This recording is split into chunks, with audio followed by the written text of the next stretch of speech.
तो सबसे पहले आप एक वीडियो देखिए। इस वीडियो में जयवर्धन सिंह आपको नजर आ रहे होंगे, दिग्विजय सिंह के सुपुत्र। और जयवर्धन सिंह ने भरे सदन में जिस तरीके से प्रदेश के उच्च शिक्षा मंत्री इंदर सिंह परमार को अनपढ़ घोषित किया है, वो आप लोगों को देखना ही चाहिए, ताकि आप लोग ये समझ पाए कि जिस व्यक्ति को आप चुन रहे हैं और जिस व्यक्ति को सरकार मंत्री पद दे रही है और जो विभाग उस व्यक्ति को सौंपा जा रहा है, वो व्यक्ति उस लायक है कि नहीं है। बकायदा उच्च शिक्षा मंत्री इंदर सिंह परमार को अनपढ़ ही घोषित किया है भाई साहब। सबसे पहले तो जयवर्धन सिंह का ये वीडियो देखिए ताकि पूरा मामला आप समझ पाए। उसके बाद हम भी चर्चा करेंगे इस मुद्दे पर कि प्रदेश में जो लोग उच्च पद पर विराजमान हैं, वो क्या वाकई में उस पद के लायक है। खास करके नेता लोगों में होता है, जो मंत्री बने हैं क्या वो वाकई में मंत्री बनने के लायक है। और शिक्षा जैसा विभाग जो बहुत ही संवेदनशील विभाग होता है, आप बच्चों का भविष्य आपके हाथ में है मंत्री जी, और आप एक सिंपल से जवाब को दे नहीं पाए। आप ही के सदन के सदस्य को तो ये बड़ी शर्म की बात है। तो सबसे पहले तो आप जयवर्धन सिंह और मंत्री जी की जो तकरार है वो सुनिए। माननीय अध्यक्ष महोदय, मेरा प्रश्न रावगढ़ डिग्री कॉलेज के संबंध में था, लेकिन उसके साथ साथ इस प्रश्न के अंतर्गत एक बहुत गंभीर विषय है जो जुड़ा हुआ है हर सदस्य के साथ में। माननीय अध्यक्ष महोदय, पिछले सत्र में 1 जुलाई 2024 को मैंने माननीय मंत्री से पूछा था कि रावगढ़ डिग्री कॉलेज कब स्थापित हुआ, कौन कौन से वहाँ पे पाठ्यक्रम चल रहे हैं, और उसके साथ साथ मैंने आखिरी उसमें पूछा था कि क्या कोई आवेदन दिए गए हैं यूजी से पीजी करने के लिए। माननीय अध्यक्ष जी, मुझे पिछले सत्र में उत्तर दिया जाता है और तारांकित कि रावगढ़ डिग्री कॉलेज में जहां पे पीजी कोर्सेज चलते ही नहीं है, लेकिन मंत्री जी उत्तर देते हैं कि वहां पर एमएससी फिजिक्स भी चल रहा है, एमएससी केमिस्ट्री भी चल रहा है, एमए राजनीति भी चल रहा है। तो माननीय अध्यक्ष महोदय, मेरा सदन से यही कहना है कि एक एक विधायक इस उम्मीद के साथ प्रश्न पूछता सदन के अंदर कि उनको सही उत्तर मिलेगा, क्योंकि हम सब अधिकतर प्रश्न पूछते हमारे विधानसभा को लेकर, वहां के विकास को लेकर। लेकिन अगर एक साधारण प्रश्न जिसपे सिर्फ मैं ये पूछ रहा हूं कि वहां कोर्सेज कौन कौन से चल रहे हैं, और माननीय मंत्री जी उत्तर दे रहे हैं कि वहां तो एमए चल रहा है, एमएससी चल रहा है, जबकि वहां पीजी कोई कोर्स ही नहीं है, तो ये बहुत शर्म की बात है। माननीय अध्यक्ष महोदय, मैं इसमें मंत्री जी से मेरा जो पहला प्रश्न है अध्यक्ष महोदय, कि जब कोई गलत उत्तर सदन में आता है तो त्रुटि सुधारने के लिए क्या नियम है, क्या प्रक्रिया है, कृपया मंत्री जी बताएं। अध्यक्ष महोदय, निश्चित रूप से जो माननीय सदस्य का जो प्रश्न था उस कॉलेज की बजाय विभाग के द्वारा, क्योंकि अतारांकित प्रश्न था, वो लिखित में उत्तर चला गया दूसरे कॉलेज की आर हमने उस त्रुटि को हमने सुधारा है।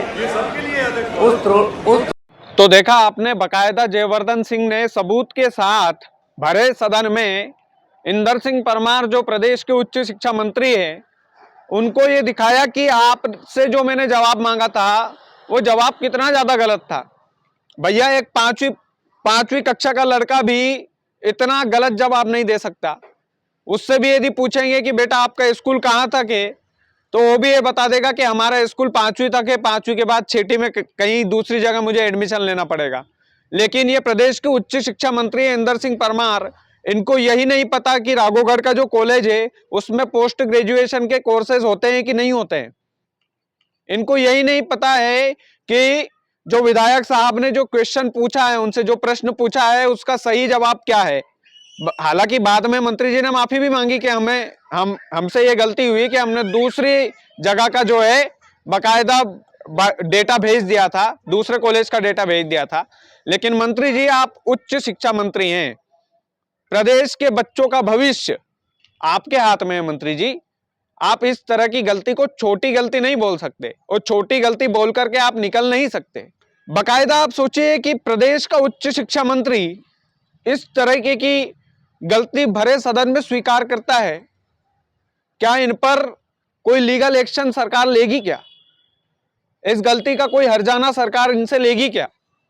या जिस ऑफिसर ने, मंत्रालय के जिस व्यक्ति ने पर्टिकुलर ये गलती की है, उसको क्या निलंबन का आदेश मिलेगा क्या? ये तमाम सारे सवाल पूछे जाना चाहिए। क्योंकि आप यदि डॉक्टर होते साहब और आप गलत इंजेक्शन ठोक कर ये बोल देते कि हमसे तो गलती हो गई, आदमी की तो जिंदगी खत्म हो जाती। भाई स्वास्थ्य जैसे ही हमारे लिए शिक्षा है। पता नहीं कितनी गलतियां आपने की होगी, उसका तो बायोडेटा है नहीं किसी के पास। तो मंत्री जी, इस तरह की गलती आपने स्वीकार की, उस बात की तो खुशी है, लेकिन इस तरह की गलती होना नहीं चाहिए। कायदे की बात तो ये है, आप इतनी सीनियर पोस्ट पर है और आप उच्च शिक्षा मंत्री के पद पर है इंदर सिंह परमार जी।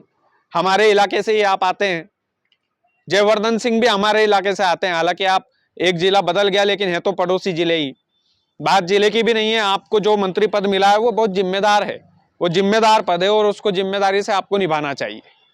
कायदे की बात यह है कि ये गलती वाकई में माफ करने लायक तो नहीं है। वाकई में सॉरी बोलकर निकल जाने वाली गलती तो मंत्री जी ने नहीं की है। वो तो जयवर्धन सिंह ने बकायदा बोला है कि भाई साहब पोस्ट ग्रेजुएशन राघोगढ़ के कॉलेज में होता ही नहीं है, तो फिर आप ये किस मुंह से बोल रहे हैं कि इसमें तो वहां से एमए राजनीति भी होता है, एमएससी भी होती है, जब वहां पर पीजी कोर्सेस है ही नहीं, तो आप जवाब में ऐसा कैसे बोल सकते हैं? चलिए मान लीजिए गलती भी हो गई, इतनी बड़ी गलती हो गई, इतनी बड़ी गलती हो गई कि प्रदेश का एक महाविद्यालय जिसमें पीजी के कोर्सेज नहीं होते हैं, आप जवाब में, लिखित में जवाब में हो दे रहे हैं विधायक जी को। वाकई में जयवर्धन सिंह ने आज शिक्षा मंत्री साहब को सदन में एक सबक तो सिखाया है।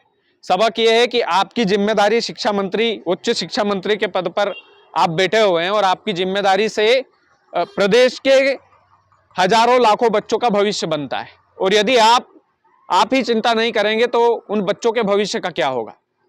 मंत्री जी को इस बात से शिक्षा लेना ही चाहिए।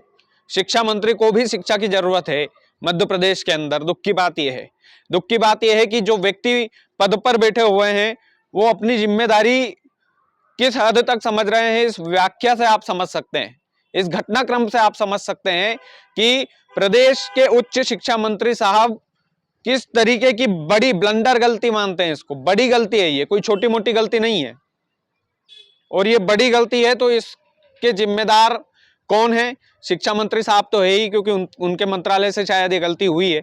और कौन से ऑफिसर ने की है? क्योंकि शिक्षा मंत्री साहब ने अगर जवाब दिया है तो फिर उन्होंने माफी मांगी है, लेकिन सार्वजनिक तौर पर अब तौर तरीके से जो कांग्रेस के जिम्मेदार विधायक गण हैं, जो कांग्रेस के जिम्मेदार नेता लोग हैं, जो चुन करके जनता ने जिन्हें चुना है, जयवर्धन सिंह ने जिस तरीके से गलती को पकड़ा और गलती को पकड़ करके भरे सदन में उच्च शिक्षा मंत्री साहब को माफी मांगने पर मजबूर कर दिया।